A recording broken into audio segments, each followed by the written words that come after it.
સમાચારો તરફ નજર કરીએ તો કચ્છના લખપતમાં ભેજ બીમારીથી 16 લોકોના મોત થયા છે. બારાવાંટ ગામમાં 2 દર્દીઓના મોત થયા છે. રોગનું સચોટ કારણ જાણી શકાયું નથી, જ્યારે રાજકોટ બાદ પુણેની લેબમાં હવે સેમ્પલ મોકલવામાં આવ્યા છે. રાજ્યના આરોગ્ય મંત્રી ઋષિકેશ પટેલ કચ્છ પહોંચ્યા છે. લખપત અને અબડાસામાં ઊભી થયેલ સ્થિતિને લઈ માહિતી મેળવી, જ્યારે આરોગ્ય મંત્રીએ પ્રવર્તમાન પરિસ્થિતિને લઈ બેઠક યોજી સમીક્ષા મેળવી. આશ્રમ શાળાઓને હવે શિક્ષણ વિભાગના હસ્તક. બાળકોને શિક્ષણ આપવાની જવાબદારી શિક્ષણ વિભાગની તો રહેવાની જવાબદારી સામાજિક ન્યાય અધિકાર વિભાગની. વડોદરામાં પૂર પીડિતોનું જેતપુર બ્રિજ નીચે સંમેલન. સ્કૂલ ફી, કોર્પોરેટર ટેક્સ, વીજ બિલ માફ કરવા ઉગ્ર માંગ ઉઠી રહી છે. વ્યક્તિ દીઠ 500 કેશ ડોલ સાથે રેશન કાર્ડ પર બમણું અનાજ આપવા માટેની માંગ ઉઠી. વડોદરા સ્ટેન્ડિંગ કમિટીના ચેરમેનના નિવેદન સામે રોષ જોવા મળી રહ્યો છે. નાગરિકોએ નિવેદનને હાસ્યાસ્પદ ગણાવતા કહ્યું, લોકોએ ખૂબે ને ખૂબે મત આપ્યા છે. પૂર સમયે લોકોને ખાવાના પણ ફાંફા હતા. કોર્પોરેશન લોકો પાસેથી વેરો લેવાનું બંધ કરે. કોંગ્રેસ નેતા અમિત ચાવડાએ વડોદરામાં ગેરકાયદે બાંધકામ પૂર અંગે મુખ્યમંત્રીને પત્ર લખ્યો. કહ્યું, ગેરકાયદે બાંધકામથી પૂરની સ્થિતિનું નિર્માણ થયું. અધિકારીઓના ભ્રષ્ટાચારના ભોગ જનતા બની રહી છે. વિશ્વામિત્રીના કિનારે થયેલા ગેરકાયદે બાંધકામ 30 દિવસમાં દૂર કરો. શીતલ મિસ્ત્રીના નિવેદન પર નેતા વિપક્ષ અમી રાવતે પ્રહાર કર્યા. કહ્યું, પૂર ન આવે તેવી વ્યવસ્થા કરી ન શક્યા.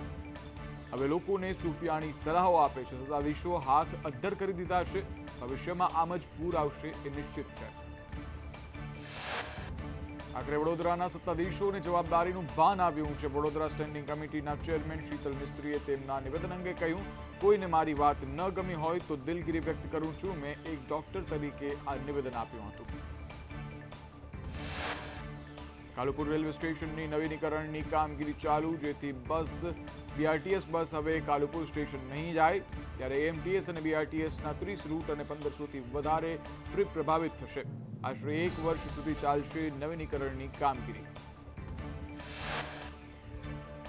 આઇકોનિક રોડને લઈ વિપક્ષના નેતા શહેજાદ ખાન પઠાણે કર્યા એએમસી પર પ્રહાર. Model road, white topping road અને હવે iconic road. Model road, white topping road કેમ તૂટ્યા તેની તપાસ થવી જોઈએ. સ્થાનિક સ્વરાજ્યની ચૂંટણી પહેલા સંકલન સમિતિના સભ્ય સુરેન્દ્રસિંહ જાડેજાએ સરકારને પત્ર લખ્યો. કહ્યું, પરસોત્તમ રૂપાલાને વફાટ કરવાની આદત છે. થોડા સમય પહેલા ભગવાન રામ વિશે વફાટ કર્યો હતો. અસ્મિતા આંદોલનનો મુદ્દો યથાવત છે. ગુજરાત યુનિવર્સિટીમાં ઇન્ડિયન કલ્ચર વિષય બંધ કરાતા વિદ્યાર્થીઓ મુશ્કેલીમાં મુકાયા. જીકાસ પોર્ટલ પર 25 વિદ્યાર્થીઓએ રજીસ્ટ્રેશન કર્યું હતું. 1 મહિનો અભ્યાસ કરાવ્યા બાદ વિષય ટ્રાન્સફર કરાયો. વિદ્યાર્થીઓને પીએચડીમાં મુશ્કેલી પડશે. મીઠિયામાં ડુપ્લિકેટ દવાના કારણે ખેડૂતોનો કપાસનો પાક નિષ્ફળ જતા રાતા પાણીએ રોવાનો વારો આવ્યો. 700 વીઘાની કપાસની ખેતીને નુકસાન. ખેતીવાડી અધિકારીને રજૂઆત કરી દવા કંપની સામે કાર્યવાહી કરવા માટે માંગ ઉઠી. અમદાવાદ જિલ્લાના લેત્રોજથી જય અંબે પગપાળા સંઘ દ્વારા અંબાજી જવા પ્રસ્થાન કરાયું છે. યાત્રામાં રથ સાથે 108 ગજની ધજાનું પણ પ્રસ્થાન કરાયું. પગપાળા સંઘમાં 300થી વધુ ભક્તો જોડાયા. બનાસકાંઠા ખનીજ ચોરી સૌથી મોટી કાર્યવાહી કરવામાં આવી છે. અરણીવાડા પાસે બનાસ નદીમાંથી 125 વાહનો જપ્ત કરાયા. ભૂસ્તર વિભાગના કમિશનર ધવલ પટેલે રોયલ્ટી સાથેના વાહનોને છોડવાની રજૂઆત કરી. સાંતલપુરના અબિયાણા ગામે ખેતરો જળમગ્ન થયા છે. અબિયાણામાં બનાસ નદીના પાણી ખેતરોમાં ફરી વળ્યા. ખેતરોમાં પાણી ભરાતા ખેતી પાકને પારાવાર નુકસાની. અમદાવાદના એસપીપી હોસ્પિટલમાં કોન્ટ્રાક્ટ કર્મચારીઓએ હોબાળો મચાવ્યો. પગાર નહીં મળતા વર્ગ 4ના કર્મચારીઓએ હોબાળો કર્યો. ઊંઝા ધામમાં સીએમ ભૂપેન્દ્ર પટેલે ધ્વજા મહોત્સવનો પ્રારંભ કરાવ્યો. સીએમ ભૂપેન્દ્ર પટેલે કહ્યું, વૃક્ષમાં વાસુદેવ અને છોડમાં રણછોડ એ આપણી સંસ્કૃતિ છે. મુખ્યમંત્રીએ કહ્યું, મહિલા અનામતનો લાભ આપણા સમાજ લઈ રહ્યો છે. દેશ અને દુનિયામાં માતાજીનો ડંકો વાગે છે. મંદિરોને સ્વચ્છ રાખવાની આપણી જવાબદારી છે. વધુ મશીનની જરૂર પડશે તો આપણે કરીશું. ઊંઝા ધામના કાર્યક્રમમાં નીતિન પટેલે સીએમ ભૂપેન્દ્ર પટેલના વખાણ કર્યા. કહ્યું, આવા લોકપ્રિય મુખ્યમંત્રી આપણને ફરી નહીં મળે. કાયમ હસતા રહે છે. ક્યારેક નારાજ નથી થતા. ત્યારે ભૂપેન્દ્ર પટેલને ગુસ્સો અપાવે તેને ઇનામ આપીશું. ઊંઝા એપીએમસીની ચૂંટણી જાહેર થતાં પીઢ આગેવાન નારણ પટેલે કહ્યું, મેં સક્રિય રાજકારણમાંથી નિવૃત્તિ લીધી છે, માર્કેટ છોડ્યું ત્યારથી એપીએમસીમાં પગ નથી મૂક્યો, ભાજપનો કાર્યકર છું અને રહીશ. નારણ પટેલે કહ્યું, મારા પરિવારમાં પણ રાજકારણ કરવાની ના પાડી છે, પૌત્રને પણ રાજકારણ નહીં, વેપાર કરવા કહ્યું છે, પાર્ટી ઊભી કરનાર લોકોમાંથી હું એક જ અડીખમ છું.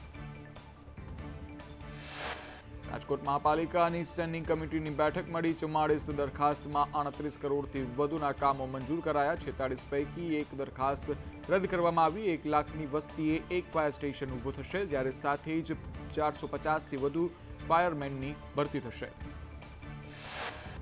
રાજકોટમાં મહાનગરપાલિકા સ્ટેન્ડિંગ ચેરમેન જયમીન ઠાકોરે કોંગ્રેસ પર પ્રહાર કરતા કહ્યું, કોંગ્રેસ નેતાઓ પોતાના ભૂતકાળને તપાસે, પછી નિબંધ સ્પર્ધા યોજે. આંકડાઓ કેલ્ક્યુલેટર બહારે નીકળે તેટલા કારનામાઓ. રાજકોટના સ્ટેટ ચેરમેન જયમીન ઠાકરની પ્રતિક્રિયા સામે આવી છે. તેઓની પ્રતિક્રિયા પર કોંગ્રેસ પ્રમુખ અતુલ રાજાણીનું નિવેદન સામે આવ્યું. તેઓએ કહ્યું, ભાજપ નેતા પોતાનું મોં આરીસામાં જોઈ અને અગ્નિકાંડ, લાકડા કૌભાંડ, આવાસકાંડ જનતા જાણે છે. ભાવનગરમાં આરોગ્ય વિભાગની કાર્યવાહી જોવા મળી. દુકાનોમાંથી લીધેલા મરી મસાલાના નમૂના ફેલ થતા વેપારી સામે કાર્યવાહી. 131 ખાદ્ય ચીજના નમૂનામાંથી 5 નમૂના ફેલ થયા. ઉપલેટાના વેપારી બેંગલુરુથી લસણ લાવ્યા હોવાનો ખુલાસો. બેંગ્લોર વાયા મુંબઈથી લસણ લાવ્યા હતા. વેપારી લસણના 30 કટ્ટા મંગાવ્યા હતા. લસણના નમૂના lab testing report pending. Ambaji મંદિરના મોહનથાળ પ્રસાદ કેન્દ્ર ઉપર હલ્લાબોલ જોવા મળ્યો. પ્રસાદ લેવા શ્રદ્ધાળુઓ કલાકો સુધી લાઇનમાં ઉભેલા જોવા મળ્યા. જ્યારે 1.5 કલાકથી લાઇનમાં હોવા છતાં પ્રસાદ ન મળવાનો આક્ષેપ છે. વધુ પ્રસાદ કેન્દ્ર શરૂ કરવાની માંગ ઉઠી છે. અંબાજી મંદિરમાં મોહનથાળ પ્રસાદ કેન્દ્ર વધારાયા. પ્રસાદ કેન્દ્ર પર અવ્યવસ્થાને લીધે ભક્તોમાં નારાજગી જોવા મળી હતી. પ્રસાદની પાવતી પ્રસાદ લેવામાં લાગતી હતી લાઇન. જ્યારે સંદેશ ન્યૂઝના અહેવાલની અસરથી મંદિર ટ્રસ્ટે વધારાના પ્રસાદ કેન્દ્રો શરૂ કર્યા. અમદાવાદ જિલ્લાના દેત્રોજથી જય અંબે પગપાળા સંઘે રથ અને 108 ગજની ધજા સાથે અંબાજી તરફ પ્રસ્થાન કર્યું. જય અંબે પગપાળા સંઘમાં 300થી વધુ માઈ ભક્તો જોડાયા. ભાદરવી પૂનમ નજીક આવતા લાખો પદયાત્રીઓએ અંબાજી તરફ પગપાળા પ્રયાણ કર્યા છે. સાબરકાંઠાના તમામ માર્ગો બોલ માળી અંબે જય જય અંબેના નાદથી ગુંજી ઉઠ્યા. જ્યારે યાત્રાળુઓ માટે વિસામાની વ્યવસ્થા કરવામાં આવી. નવસારીના ચીખલી ગામે કેદારનાથ થીમ પર ગણેશજીનું સ્થાપન કરાયું. રાજા ગણેશ મંડળ દ્વારા થર્મોકોલમાં કેદારનાથ મંદિર બનાવાયું. 51 ફૂટ ઊંચા મંદિરને બનાવવા 3 મહિના જેટલો સમય લાગ્યો. સુરતમાં વિઘ્નહર્તા બન્યા નરેન્દ્ર મોદી. કતારગામમાં ગણેશ ચતુર્થીના અવસરે પીએમ મોદીની મૂર્તિની સ્થાપના કરાઈ. પ્રદીપ મોરીએ પોતાના નિવાસ સ્થાને મૂર્તિની સ્થાપના કરી. વિરમગામમાં વરસાદી પાણી ભરાતા ગોડાઉનમાં ડાંગરનો જથ્થો પલળી ગયો. ટેકાના ભાવે ખરીદાયેલા ડાંગરનો જથ્થો ગોડાઉનમાં પલળી ગયો. ડાંગર પલળીને ફુગાઈ જતા મોટા પ્રમાણમાં નુકસાની થવાની શક્યતા. અમદાવાદના વ્યાસવાડી પગપાળા સંઘે અંબાજી મંદિરના શિખરે ધજા ચડાવી. ચાચર ચોકમાં ગરબા રમ્યા. જ્યારે સંઘે 25 ગજની ધજા પણ મંદિરના શિખર ઉપર ચડાવી. જેતપુરમાં 150 વર્ષ પૂર્વે અંગ્રેજ શાસનમાં બનેલ પુલની ઉત્કૃષ્ટ કારીગરી જોવા મળી. પુલ આજે પણ એક કાંકરી ખર્યા વગરનો અડીખમ ઉભેલો છે. બાદર નદીના હોનારતો સહન કર્યા છતાંય પુલ હજુ પણ ધમધમતો. અમદાવાદના નરોડા વોર્ડમાં ટોરેન્ટ પાવરે પીપીપી ધોરણે બનાવેલા 2 ગાર્ડનનું લોકાર્પણ કરાયું. 3 કરોડના ખર્ચે બનેલા ગાર્ડનનું લોકાર્પણ કરાયું. સોમનાથના નેશનલ હાઈવે પર ગોરખ મઢી અને કોડીનાર નજીક વધુ 2 ટોલ બૂથ ટૂંક સમયમાં શરૂ કરવાના હોવાથી લોકોમાં રોષ જોવા મળી રહ્યો છે. હાઈવે ઓથોરિટીના લૂંટવા બેઠી હોય તેવા સ્થાનિકોના આક્ષેપ.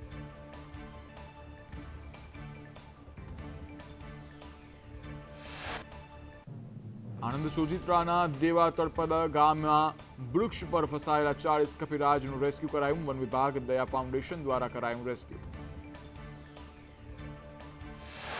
વલસાડમાં બાળકોને લઈ જતી સ્કૂલ વાન ગટરમાં ખાબકી. સ્કૂલ વાન ચાલક નશામાં હોવાનું સામે આવતા પોલીસ અટકાયત કરી.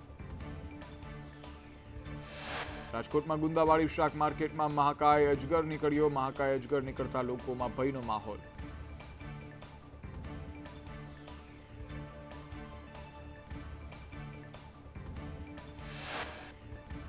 સુરતના ગણેશ પંડાલોમાં સુરક્ષા વધારવામાં આવી છે. પંડાલમાં કાંદા બટાકા મારતા હોવાની ફરિયાદ હતી. સુરતના સંવેદનશીલ વિસ્તારમાં પોલીસ બંદોબસ્ત ગોઠવાયો. ગોધરામાં આવતીકાલે ગણેશ વિસર્જન યાત્રા યોજાઈ છે.